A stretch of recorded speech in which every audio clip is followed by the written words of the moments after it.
핵심이 뭡니까? 개인들의 직무 역량이 상위 피라미드로 올라가지 않으면 회사도 해당되는 산업군에서 돈 많이 버는 산업군으로 가기가 어려워진다는 이야기입니다. 자, 칠판으로.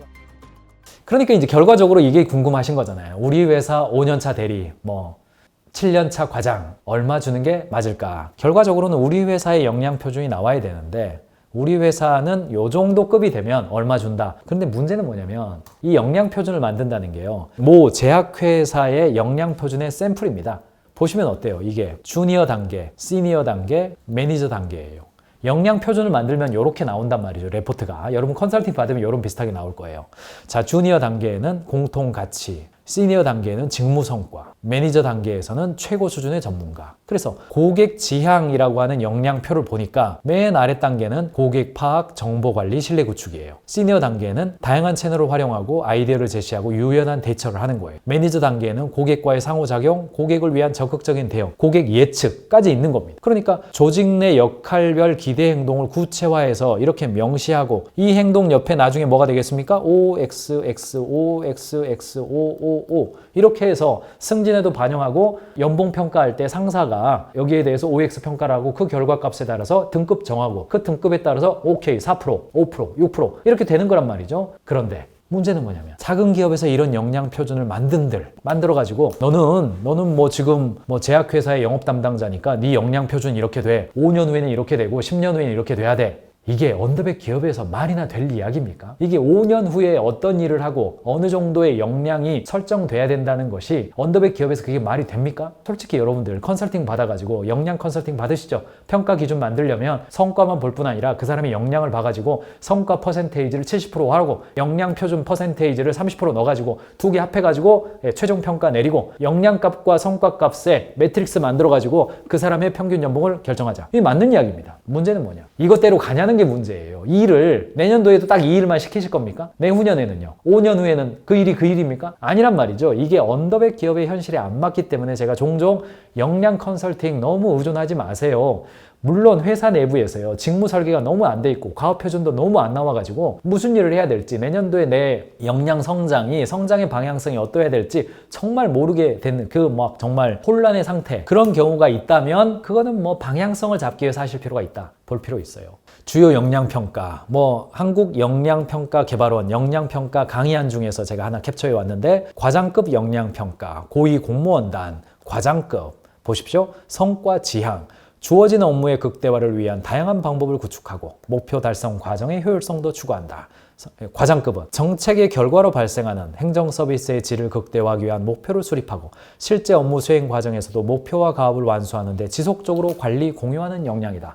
이렇게 규정해서 프로젝트를 한단 말이죠. 가인즈 캠퍼스에서도 PM과 PO의 직무, 개발자의 직무, 디자이너의 직무, 영업 담당자의 직무, 마케팅 담당자의 직무, HR, 인사 업무 담당자의 직무, 고객 서비스 담당자의 직무, 파이낸스, 재무 담당자의 직무 다 올려놨어요. 참고로 보시되 제가 말씀드리고 싶은 건 뭐냐. 우리 회사에 역량 표준이 없어가지고 평가하는데 어려움을 겪고 있고 또 그 사람을 승진시켜야 될지 말아야 될지 이 사람이 영업보다 그러면 이렇게 단계별로 뭔가 커리큘럼을 만들어야 되고 그런 니즈를 느낄 때 이렇게 컨설팅 받고 싶으시단 말이죠. 저희한테도 역량과 TO에 관련된 컨설팅 부탁하시고 정말 그게 필요한 것인지는 잘 보셔야 돼요. 왜냐? 역량 표준을 설계한다고 해서 조직 내에서 연봉 재계약을 하고 개인에 대한 정확한 평가가 돼가지고 그래서 너는 역량 표준 결과 작년에 3,500이었는데 올해는 3,720만 원이야. 네, 알겠습니다. 이런 건 존재하지 않는다는 이야기입니다. 역량 표준 설계를 제 아무리 맥킨지에서 와서 해준다 하더라도 그래서 제 역량이 그 정도군요. 그래서 제가 약 3,750만 원인 거 받아드리겠습니다. 감사합니다. 열심히 하겠습니다. 사인하겠습니다. 이런 일은 안 일어납니다. 역량 표준 설계는 방향성과 가이드 차원에서 하는 정도다. 보시고 이제 중요한 건 뭐냐. 역량 표준까지 제가 말씀을 드렸는데 연봉 재계약이 어떤 시간이 돼야 되느냐. 경영자도 스트레스 받고 직원도 스트레스 받고 연봉 재계약 제발 안 해버렸으면 좋겠다. 그래서 저한테 3년 재계약할 수는 없습니까? 5년 그냥 한 판에 계약하면 안 됩니까? 그냥 근로계약 작성할 때 1년에 2%씩 앞으로 5년 동안 2%씩 성장하기로 한다. 안 됩니까? 왜 안 됩니까? 됩니다. 그런데 그것이 개인에게 즐겁고 내가 여기서 열심히 일해야지 라고 작동하는 방식이냐 그렇게 생각해 보세요. 입장 바꿔서 생각해 보십시오. 내가 어떤 회사에 입사했는데 5년 동안 2% 그냥 아예 그냥 성장하는 걸로 돼 있어요. 이게 서로 머리 아프니까 그렇게 연봉을 계약했어요. 5년 계약해버렸어. 그게 1년에 한 번씩 긴장감을 하고 새롭게 다짐하는 어떤 기회가 없어져서 좀 동기가 낮아질까요? 아니면 연봉 생각 안 하고 나 5년 동안 일할 거야. 그래서 동기가 좋아질까요? 잘 봐야 됩니다. 개인과 조직이 직무의 상위 피라미드로 올라갈 수 있는 기회라는 관점을 가지셔야 돼요. 저는 종종 기회가 될 때마다 기업들이 그냥 임가공 생산하다가 OEM 하다가 ODM 하다가 브랜드 만들다가 나중에 콘텐츠 산업으로 계속해서 영향력의 상위 피라미드로 올라가셔라, 이런 이야기 계속 말씀드립니다. 개인도 똑같습니다. 개인도 NCS라고 아실 겁니다. 국가 직무 능력 표준 National Competency Standards 라고 되어 있습니다. 이걸 만들었는데 이거를 국가 단위에서 어떻게 하면 그 직무를 가진 사람이 상위 피라미드로 올라갈 수 있을지 그 그림을 그려놨어요. 국가 단위에서 했기 때문에 나한테 개인적으로 딱 맞을 수는 없겠지만은 그 그림 그려놨습니다. 보시면 시각 디자인이죠. 능력 단위와 수준이 있어요. 가장 낮은 단위가 있는데 여기에 3이라고 되어 있죠. 이거 보세요. 비주얼 아이데이션 구상 수준은 3이에요. 난이도가 3밖에 안 된다는 이야기입니다. 비주얼 아이데이션을 구상하는 일, 비주얼 아이데이션을 전개하는 일, 난이도가 3, 4 수준밖에 안 돼요. 시안 디자인 개발 기초, 난이도가 3이에요. 상대적으로 난이도가 6인 거 제가 읽어볼게요. 시각 디자인 프로젝트를 기획하는 일, 시각 디자인 전략을 수립하는 거. 6이 2개네요. 5 읽어드릴까요? 디자인을 제작하고 관리하는 일, 프레젠테이션을 하는 일, 시안 디자인 개발을 심화하는 일, 최종 디자인을 실행하는 일, 디자인 개발을 완료하는 일. 이런 식으로 시각 디자인도 시안 디자인 개발 기초, 비주얼 아이덴티티 구상, 이거 초안 만들고 스케치하는 일 말하잖아요. 이것은 과업 수준이에요. 그냥 주니어들도 할 수 있는 일이라는 겁니다. 그런데 이게 신입사원부터 주임급 정도라면 대리 과장급 되면 이 정도, 차부장급 그리고 임원급 정도에 보고 상위로 올라갈수록 뭐가 올라가야 돼요? 하는 일의 난이도가 올라가야 된다는 겁니다. 하고 있는 일이 상위로 올라갈 수 있도록 여러분 회사의 중요한 직무에 대해서는요, 직무 등급에 대한 레벨을 나름대로는 좀 규정해 놓으실 필요가 있다. 구체적으로 역량 표준값을 평가 기준으로 하지 마시고, 우리 회사에 마케팅 이야기 한번 해볼까요? 마케팅 전략 기획이라고 예를 들어 봅시다. 그러면 국가에서는 이것을 어떻게 해놨냐면, 가장 낮은 단계가 마케팅 시장 환경 분석이라고 해놨어요. 가장 높은 단계가 요거예요. 5단계예요. 신상품 기획, 전략적 제휴, 마케팅 전략 기획 수립. 이렇게 해놨습니다. 내가 이런 언어가 좀 나는 약하다. 단어가 좀 약하다. 그러면 여러분들 NCS 치시고요. 국가로 들어가세요. 그리고 여러분 회사에 가장 중요한 직무를 치시면 여기 바로 뜹니다. 그걸 참고하셔가지고 최소한 요 3단계 정도, 실무 단계, 팀장 단계, 관리자 단계, 경영자 단계죠. 그래서 마케팅이다. 그러면 마케팅 시장 환경 분석, 요 정도는 한 3천만 원까지, 3,500만 원까지. STP 전략 분석, 세그멘트, 타겟팅, 포지셔닝, 그 다음에 마케팅 믹스 전략 분석. 마케팅 믹스는 4P를 이야기하는 것 같습니다. 요거를 할 수 있는 단계는 한 4천만 원 정도까지. 그 다음에 신상품 기획과 전략적 제휴와 마케팅 전략 계획 수립과 마케팅 성과 관리. 요거는 4천만 원 이상에서 5천만 원 이상. 그래서 직무는 여기는 대리급까지, 여기는 과장급까지, 여기는 부장급까지. 대략적으로 중요한 직무에 대해서는 피라미드, 직무 피라미드의 3층은 좀 그려놓으실 필요가 있습니다. 여기 제가 샘플을 시각 디자인하고 마케팅 두 가지를 해드렸습니다만 핵심이 뭡니까? 상위 담당자의 역량 표준이 뭐가 돼야 되느냐 이거죠.